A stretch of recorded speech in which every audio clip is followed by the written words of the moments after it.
This was transformed from a parking lot, which is, when you think about it, was quite a transformation. There's over 22,000 perennials in the ground down here. We have over 160 trees and shrubs.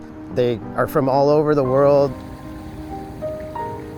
This is called Polina Gardens after Polina Schlott. She is a true advocate of nature, art, and beauty. She's a huge fan of Piet Oudolf, and they are the ones that really brought him to the table, and through this have created a magical space for all of Omaha to come and enjoy.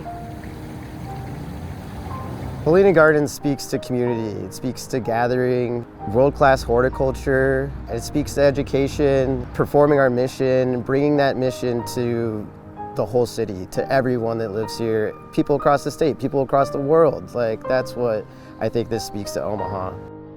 Plenty of places for people to just sort of sit and relax and enjoy the space. And there's also usability in terms of space. There's a stage, there's a lawn, small concerts, small get-togethers. As much as people can envision it, I think anything could really be done here. I'm excited for the grand opening. I'm excited for the rest of Omaha and the community to enjoy the space. Polina Gardens will be open June 3rd to the public. There's not too many Piet Oudolf gardens in the country, and so to have one here in Omaha, where I was born and raised, is really special. And to be able to be a steward of this space, means everything to me.